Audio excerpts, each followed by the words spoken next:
حضرات محترم، السلام علیکم ورحمۃ اللہ تعالی وبرکاتہ۔ نحمده ونصلی علی رسوله الکریم، اما بعد فاعوذ باللہ من الشیطان الرجیم، بسم اللہ الرحمن الرحیم۔ یا ایھا الذین آمنوا کتب علیکم الصیام کما کتب علی الذین من قبلکم لعلکم تتقون۔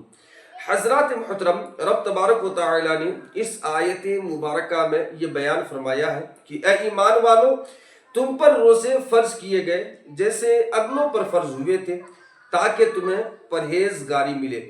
حضرات محترم، اس آیت مبارکہ میں رب تبارک و تعالی نے یہ واضح بیان فرما دیا کہ ایمان والوں پر رمضان کے روزے فرض کیے گئے ہیں، اور یہ بھی بیان فرمایا کہ صرف ہم امت محمدیہ پر ہی جو ہے تو روزے فرض نہیں ہوئے، بلکہ پچھلی امتیں بھی تھیں جن پر جو ہے تو روزے فرض ہوئے تھے، چاہے وہ رمضان المبارک کے ہو یا دیگر اور مہینوں کے، جیسے کہ حضرت آدم علیہ السلام ہر مہینے کے 11، 12، 13 تاریخ کو روزے رکھتے تھے، ایسے ہی جو ہے تو اور امتوں پر جو ہے تو روزے فرض ہوئے تھے۔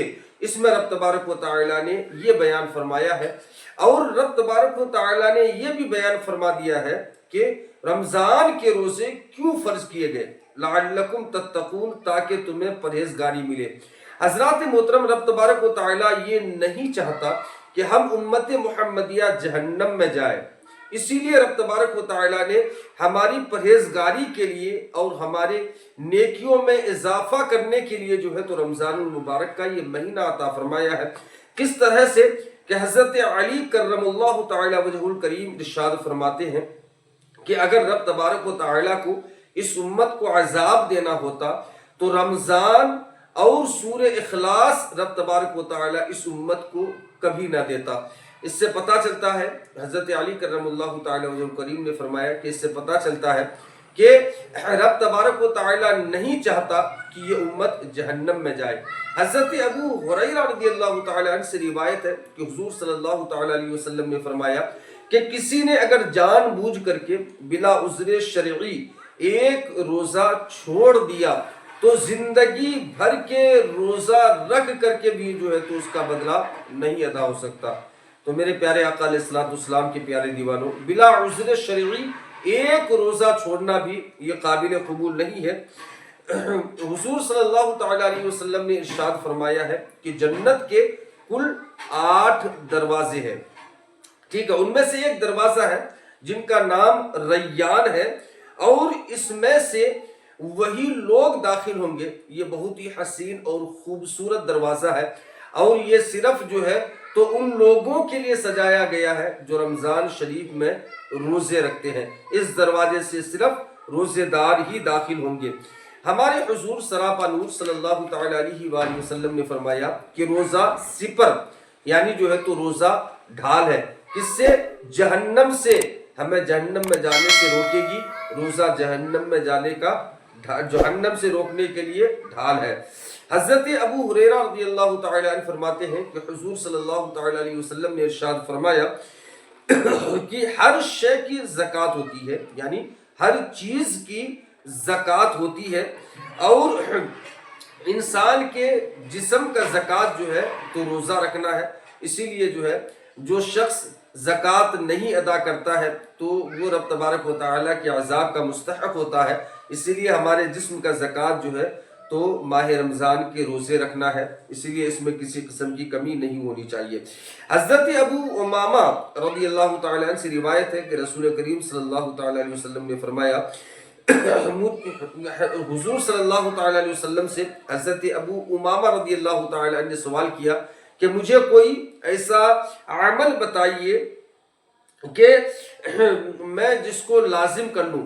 تو آقا کریم صلی اللہ تعالی علیہ وسلم نے ارشاد فرمایا، روزہ کو اپنے لیے لازم کر لو، اس کے برابر کوئی عمل نہیں، روزہ کے برابر کوئی عمل نہیں۔ عرض کیا مجھے کوئی عمل بتائیے، آپ نے ارشاد فرمایا کہ روزہ کو لازم کر لو۔ اسی طرح سے حضرت ابو امامہ نے 3 مرتبہ دریافت کیا کہ یا رسول اللہ مجھے کوئی اچھا عمل بتائیے، تو اللہ کے نبی صلی اللہ تعالی علیہ وسلم نے تینوں مرتبہ ایک ہی جواب دیا کہ اپنے اوپر روزہ کو لازم کر لو، کیونکہ اس سے بہتر کوئی عمل نہیں۔ حضرت عمر بن عبسہ رضی اللہ تعالی عنہ سے روایت ہے کہ روزہ دار اور دوزخ کے درمیان 100 برس کی دوری ہوگی، 100 برس کا فاصلہ ہوگا۔ روزے دار کو جہنم سے اتنا دور رکھا جائے گا کہ 100 برس کی اس سے اور جہنم سے دوری ہوگی۔ اللہ اکبر۔ اور حضرت معاذ بن انس رضی اللہ تعالی عنہ سے روایت ہے کہ جو شخص غیر رمضان یعنی رمضان کے علاوہ اللہ تعالیٰ کی راہ میں رب کی رضا کے خاطر روزے رکھتا ہے تو گھوڑے کی رفتار سے 100 برس کے فاصلے، یعنی تیز گھوڑا اگر دوڑنے لگے تو 100 برس کے فاصلے ہوں گے، 100 برس کی دوری ہوگی، اتنا دور جو ہے تو جہنم کو اس شخص سے رکھا جائے گا۔ اور حضرت ابو ہریرہ رضی اللہ تعالی عنہ روایت کرتے ہیں کہ روزہ دار جہنم کے درمیان اللہ تعالیٰ روزہ دار اور جہنم کے درمیان اللہ تعالیٰ اتنی بڑی خندق کھود دے گا جس کو کوئی نہ پار کر سکے۔ اللہ اکبر۔ یہ جو ہے تو دوری ہوگی، تو اسی لیے جو ہے تو رمضان المبارک کے تمام روزے رکھنا ہم مومنوں کے لیے ضروری ہے۔ آقا کریم صلی اللہ تعالی علیہ وسلم نے فرمایا کہ وَلَا خُلُوفَ فَمِ الصَّائِمِ اطیب عند اللہ من ریح المسک، یعنی جو ہے تو روزے دار کے منہ سے جو بو نکلتی ہے بھوکے رہنے کی وجہ سے، روزہ رکھنے کی وجہ سے، تو رب تبارک و تعالیٰ کے نزدیک یہ منہ سے بو نکلنا یہ مشک سے زیادہ جو ہے تو پسندیدہ ہے۔ اللہ اکبر کبیرہ۔ قربان جائے روزے دار کے اوپر کہ اللہ تبارک و تعالیٰ نے کتنی بڑی نعمت رکھی ہے کہ روزے دار کے جو ہے تو منہ سے نکلا ہوا بو بھی مشک سے زیادہ خوشبودار ہوتا ہے۔ اور جو ہے اللہ کے نبی صلی اللہ تعالی علیہ وسلم نے فرمایا ہے کہ للصائم فرحتان، روزے دار کے لیے 2 خوشیاں ہیں۔ ایک خوشی روزہ دار کو افطار کے وقت ملتی ہے اور دوسری خوشی اس وقت ملے گی جب رب تبارک و تعالیٰ کا دیدار ہوگا۔ اللہ کے نبی نے فرمایا کہ جب روزہ رکھ کر کے افطار کرنے جاتا ہے تو روزے دار کو خوشی ملتی ہے، اور ایک خوشی رب تبارک و تعالیٰ اپنا دیدار کرا کر کے روزے دار کو عطا فرمائے گا۔ اللہ اکبر۔ کتنی بڑی خوشی کی بات ہے کہ رب تبارک و تعالیٰ بندے کو اپنا دیدار کرائے۔ اللہ اکبر کبیرہ۔ کیسے جو ہے تو مسلمان ہو کر کے کوئی روزہ چھوڑ سکتا ہے؟ حضرت عبداللہ بن عمرو بن عاص رضی اللہ تعالی عنہ سے روایت ہے کہ ہمارے پیارے رسول مصطفیٰ کریم صلی اللہ تعالی علیہ وسلم نے فرمایا کہ روزہ دار کی دعا افطار کے وقت رد نہیں کی جاتی۔ روزہ دار جو جائز دعا کرے رب تبارک و تعالیٰ اس کی دعا کو رد نہیں فرماتا بلکہ اس کی دعا کو اللہ تعالیٰ قبول فرماتا ہے۔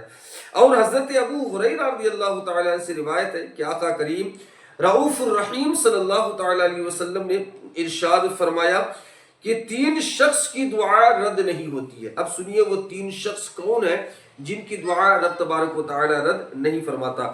ایک تو روزے دار جس وقت افطار کرتا ہے، اور ایک عادل بادشاہ یعنی انصاف کرنے والا بادشاہ، اور تیسرا مظلوم شخص جس کی رب تبارک و تعالیٰ دعا رد نہیں فرماتا ہے۔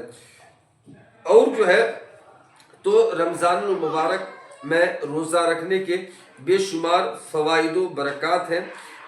اس کے بعد جو ہے تو ہمارے پیارے نبی صلی اللہ تعالی علیہ وآلہ وسلم نے ارشاد فرمایا ہے جس شخص نے رمضان میں کسی روزہ دار کو افطار کرایا اس کے تمام گناہ بخش دیے جاتے ہیں۔ اور آقا کریم صلی اللہ تعالی علیہ وسلم نے یہ بھی فرمایا کہ جو شخص روزہ دار کو پیٹ بھر کھلائے اللہ تبارک و تعالی میرے حوض سے قیامت کے دن یعنی حضور صلی اللہ تعالی علیہ وسلم کے حوض کوثر سے اس شخص کو جو ہے تو قیامت کے دن پانی پلائے گا، اور جنت میں رب تبارک و تعالی اس شخص کو داخل فرمائے گا۔